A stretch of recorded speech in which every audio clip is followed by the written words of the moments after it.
And now, meet the Kinks, 5 more representatives of the Shaggy set. Now let's hear that, number 1, You Really Got Me. Welcome now for that top 4 with their top hit, You Really Got Me Going, the Kinks. Girl, you really got me going. You got me so I don't know what I'm doing now. Yeah, you really got me now. You got me so I can't sleep at night.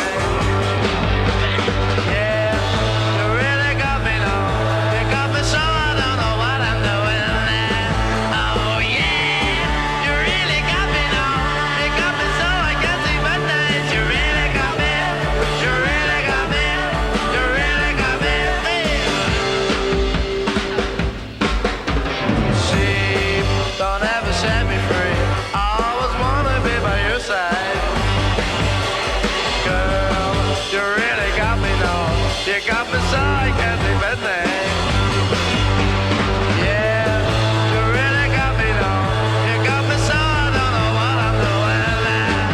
Oh yeah, you really got me now. You got me so I can't sleep at night. You really got me. You really got me. You really got me. Oh Lord.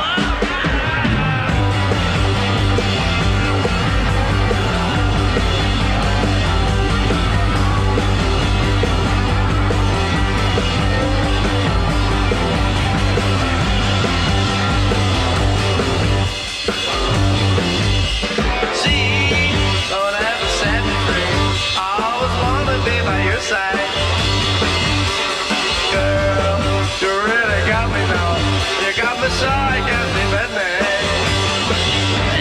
Yeah, you really got me now. You got me so I don't know what I'm doing now. Oh yeah, you really got me now. You got me so I can't sleep at night. You really got me. You really got me. You really got me.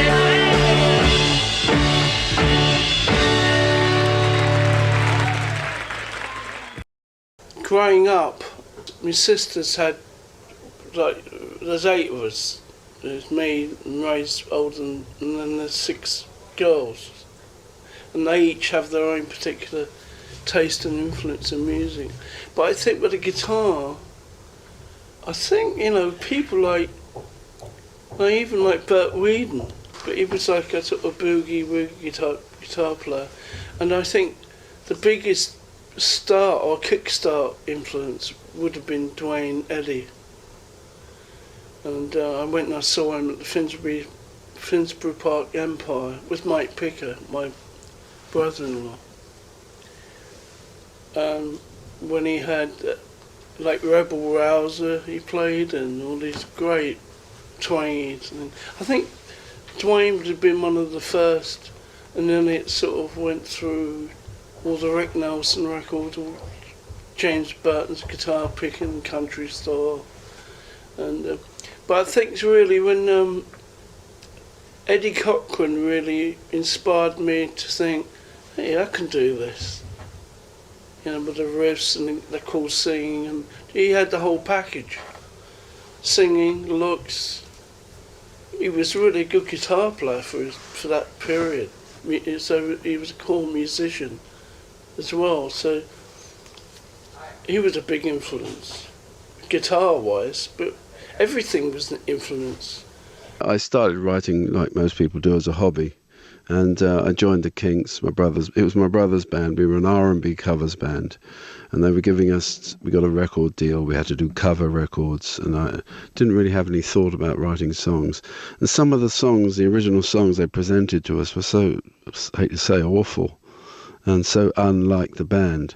I decided to write my own songs, and I had the idea for You Really Got Me for a few years, and we recorded that. Of course, that went to #1.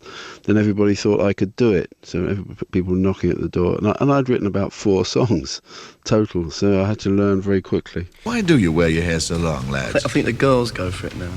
You know. Uh-huh. The girls were having short haircuts. They used to go for a moustache or a beard. You know. But now it's long hair. The girls are turning kinky, you know. Really? Hair short. Yeah, we're growing our eyebrows long, you know. It's all sort of changing round. Oh, well, I'm sorry to hear that. I couldn't grow mine long if I tried, so let's change the subject. Do you plan always to record your own material? We probably will. If we can keep bringing out, good material, Yeah. we'll keep recording it. But if we're stuck any time, we'll sort of revive something or Like, move it. or Well, what would you call your music? Would you call it R&B? it's expression. Our music. It's not R&B. What do you mean? It's pop because it's popular now. But it's we express ourselves in our music.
I think one of the most important people from my generation, early 60s, late 50s, was one of the biggest influences would have been Chuck Berry. And I think he really kind of wound the whole thing up a notch. He had a great voice, he looked cool, and he used to dance and play, and he had humour, and he had the whole package, everything.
Welcome to another album deep dive series. This time around, I'm going to be covering the 1960s albums of the Kinks, or I should say the UK versions of those albums. One of the most important bands of the British invasion, obviously. 1964 was the year of the Beatles, but the Rolling Stones had started gaining some traction over in the UK and the US, and the Kinks came on everybody's radar when they had a hit with You Really Got Me. It reached #1 in the UK, and their debut album was released in the UK on October 2nd, 1964, and in the US on November 25th, 1964, albeit with a different track listing like the U.S. market like to do. They trimmed off 3 songs. You can't have 14 songs on an album, damn it.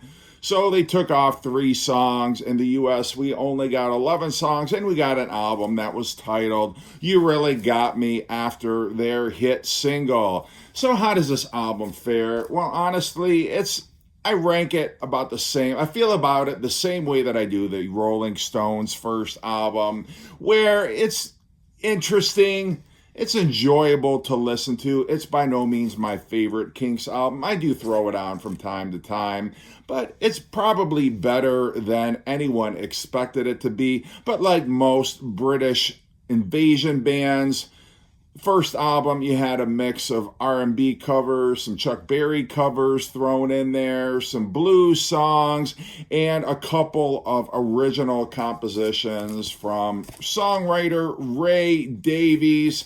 Yeah, it's not a bad album at all. It's a time capsule for sure, but I do enjoy it, not as much as some of their later stuff. But as an opening salvo, you could have done a lot worse.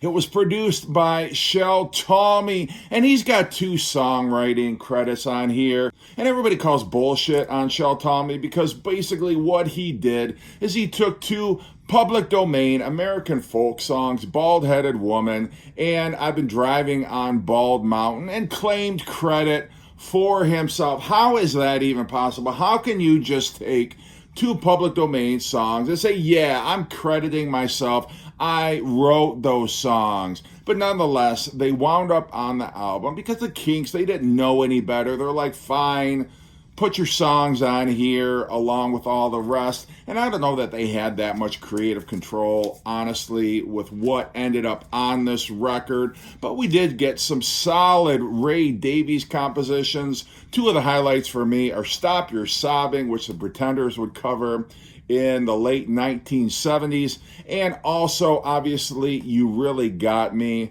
But Ray Davies had not yet blossomed into the songwriter that he would be just even a year or two later. But still, just like Pete Townsend, and I compare Ray Davies to Pete Townsend a lot because on their first album, I'm sure there's some embarrassment by both Pete Townsend over what ended up on the Who's My Generation album, and also Ray Davies for some of his songwriting efforts on this album.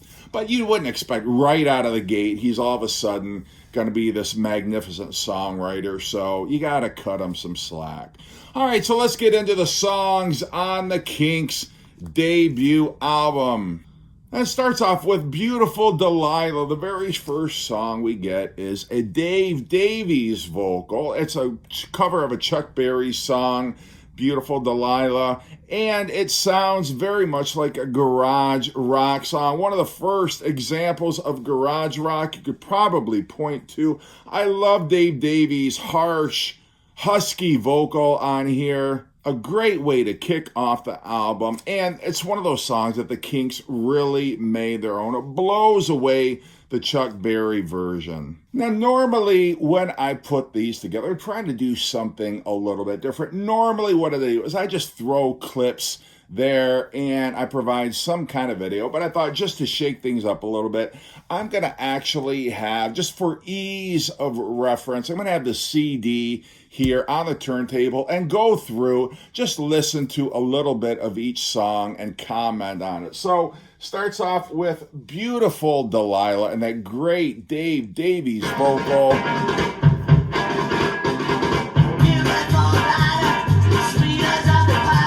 Again, a great garage rock vocal.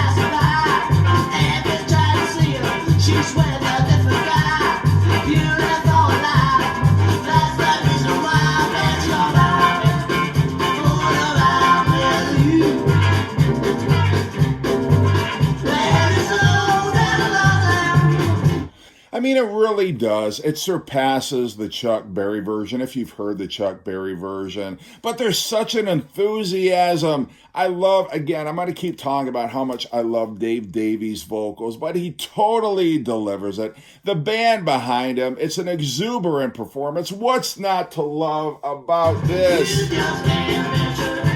And the great harmonies, too, with Ray.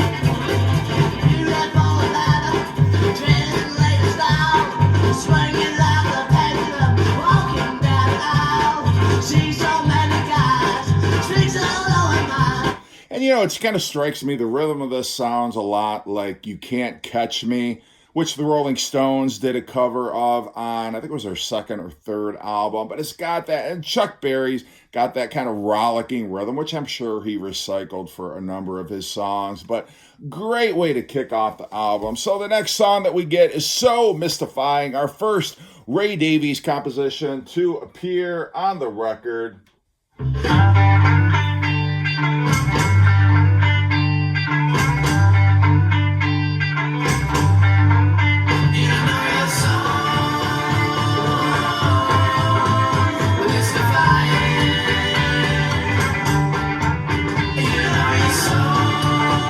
I mean, the thing that immediately strikes me about this song is it sounds a lot like the Rolling Stones, like something we would have heard on the second Rolling Stones album. In fact, if you didn't know any better, you might actually mistake it for being a Rolling Stones song. That opening nice guitar lick is very cool, but it's so, I love this era of music, 1964, where you got the Stones under the direction of Andrew Loog Oldham, who were putting out some great, albeit derivative, kind of that Mersey beat, British, UK early sound. And you got the Kinks doing it as well.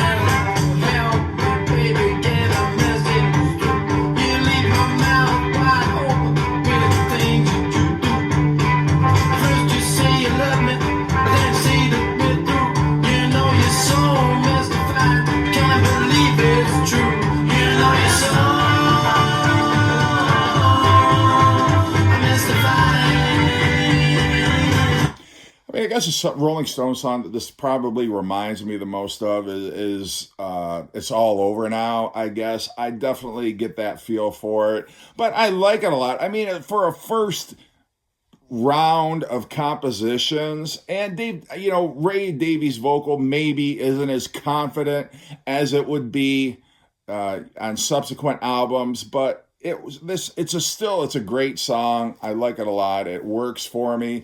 And then the third track is another Ray Davies composition, Just Can't Go to Sleep.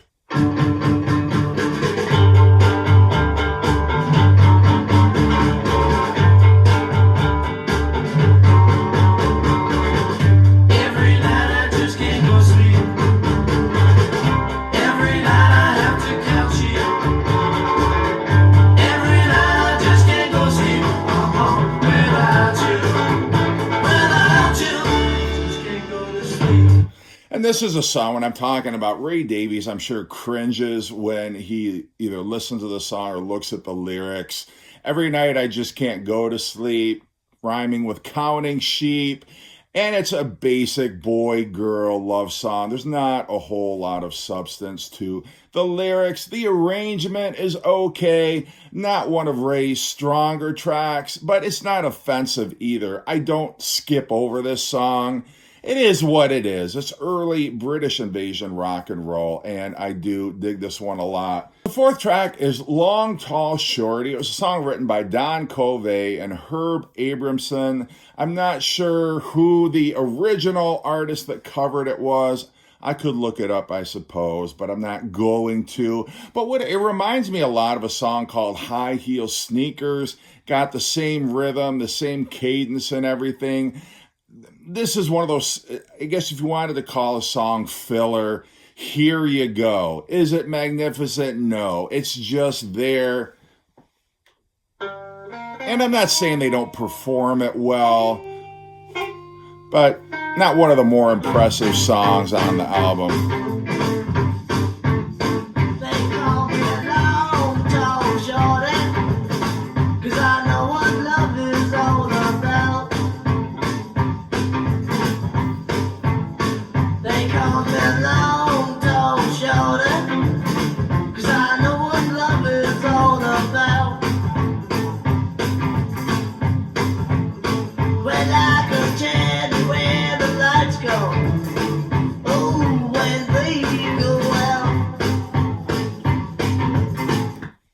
Kind of got a Memphis, Tennessee rhythm to it as well.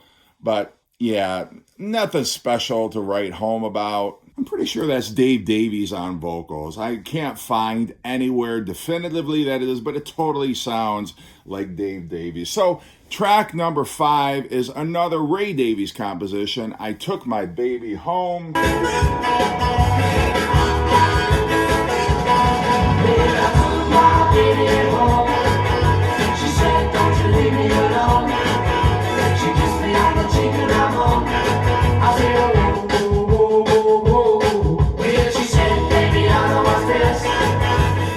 I mean, it's got a cool vocal hook, but it's basically a rewrite of Fortune Teller, a song that the Rolling Stones would cover. It's total British invasion. Nothing particularly. I like the vocal hook, the oh, whoa, whoa, whoa, that part of it, but it's just a derivative. It's something that Ray probably knocked off in his sleep. She said, don't you leave me alone. She kissed me on the cheek and I'm home.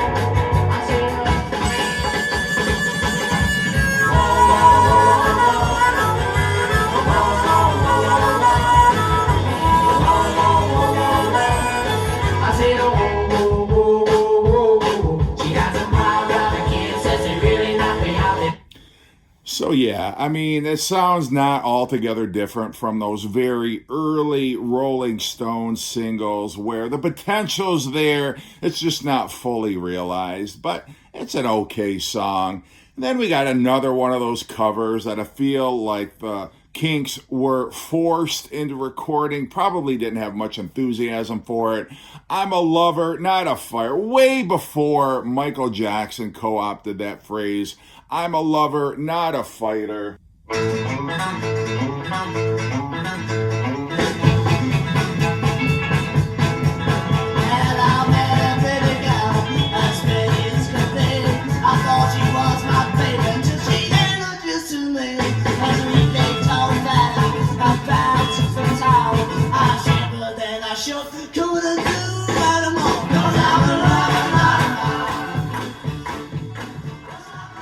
Yeah, nothing again to write home about. And it's okay. You know, I really don't listen to this album. If I'm going to be honest, I don't listen to it a whole lot. I do put it on, but it's songs like this where it's like, okay, next.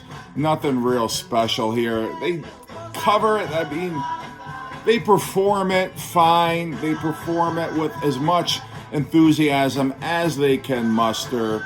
But nobody's going to put this in their Kinks top 100 songs. All right.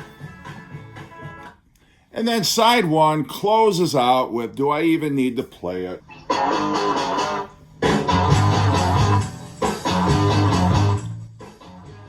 So yeah, you really got me. The birth of garage rock, the birth of punk rock, whatever you want to call it, you really got me. Lives up to the hype. It's still fresh all these years later, and it was groundbreaking. It was a game changer when this song came out. I don't need to tell you that because you guys are already Kinks fans, but great way to close out side one. I'm surprised they didn't put this just on the American album, at least. I'm surprised they didn't lead off the album with this, but there you go. All right, so if we're going to be flipping the record over, the first side would be a Bo Diddley cover of Cadillac.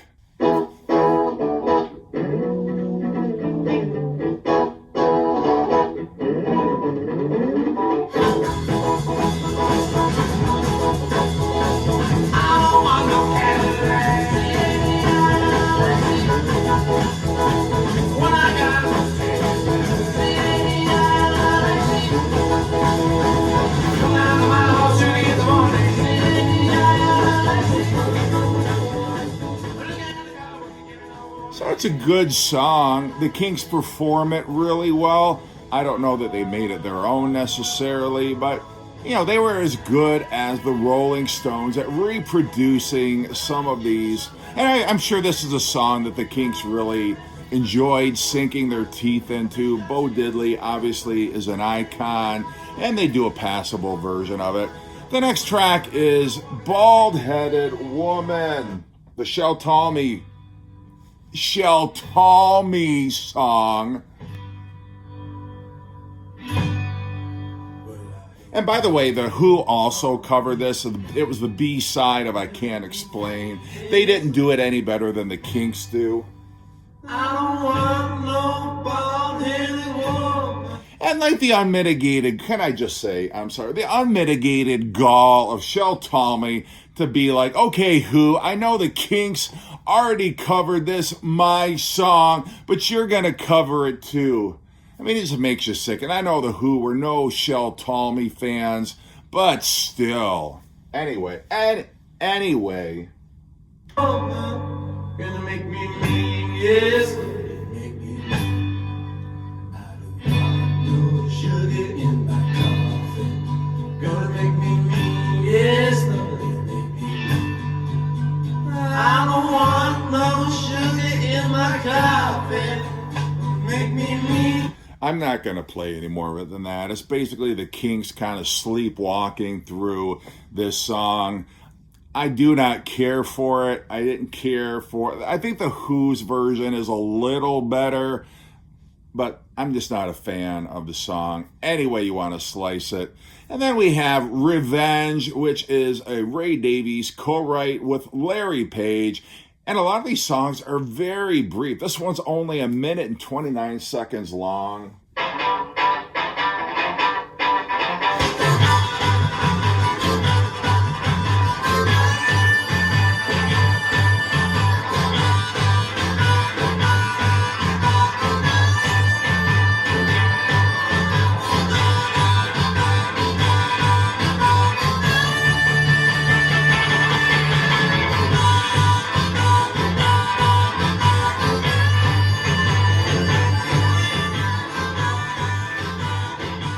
Okay, I do like this song. There's just something about, again, like I said, there's something about these early 60s records, like the precursor to garage rock. The Kinks just tear the hell out of this song, so I enjoy it a lot.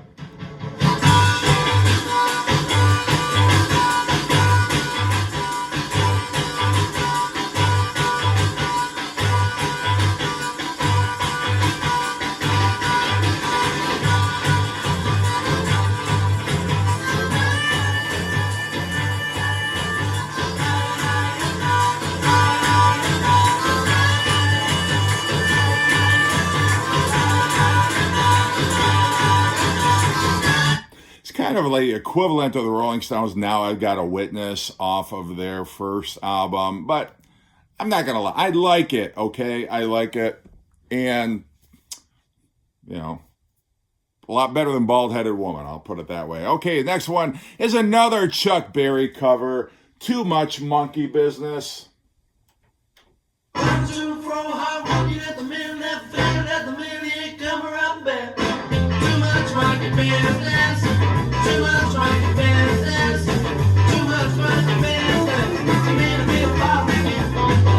You know, I don't know that the Kinks improved upon the original, but one thing I will say about the song that I find really interesting is if you listen to this and the cadence and kind of the rapid fire rhythm of the lyric delivery, or the vocal delivery, it's really, you know, Bob Dylan borrowed it for, if you think about it, Subterranean Homesick Blues, like that whole, I don't want to say Bob Dylan ripped it off from Chuck Berry, but there are some similarities there. So I'll credit to Chuck Berry. I mean, not only was he a guitar wizard and a guitar icon, influenced all these early British invasion bands, but kind of cutting edge in other ways as well. But that's, if you listen to this vocal delivery, think about Subterranean Homesick Blues.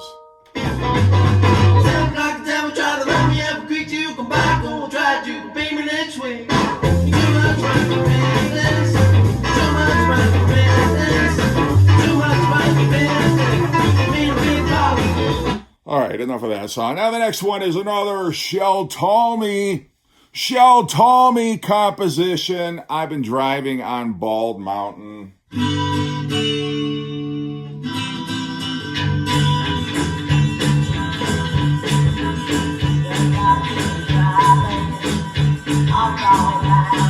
And again, even with like the acoustic beginning, I immediately get these Rolling Stone vibes. So I don't know if Shel Talmy is trying to copy like some of Andrew Loog Oldham's tricks or whatnot, but I can't help but keep making comparisons there.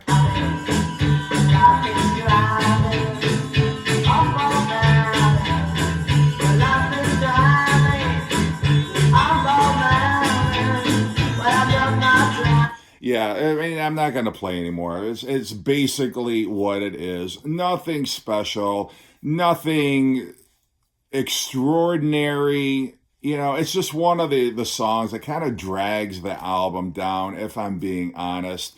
Then, the magnificent Stop Your Sobbing, one of Ray Davies' first classics. And I know You Really Got Me is a classic, but I'm just talking in terms of like elevating songwriting. Stop Your Sobbing is one of the diamonds in the rough of an otherwise unremarkable album. And I don't want to disparage the album by calling it unremarkable. Maybe that's being a little too harsh, but you know what I'm saying.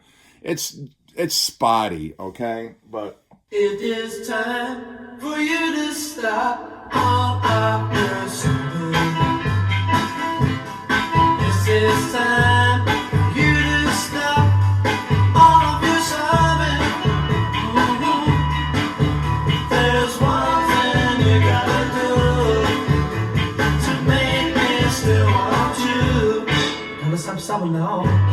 And it's got a very much a girl group sound to it. But it's so light years ahead of anything else on this album. Great start to Ray Davies' songwriting career. I know you guys have heard it 100 times, so I'm not going to play a bunch of it. And then the album closes out, Got Love If You Want It, which was a Slim Harpo song written by James Moore. I've already played it at the beginning of this episode, so you know what it sounds like. But they do an awesome version of it here. And that, ladies and gentlemen, is your first Kinks album. So let me know, do you like this format better than how I've done it in the past, or do you want me to go back to how I did it before? But anyway, just trying to have some fun, trying to mix it up here a little bit. Hope you've enjoyed this episode. Check out Kinks and take care. Pay that man his money.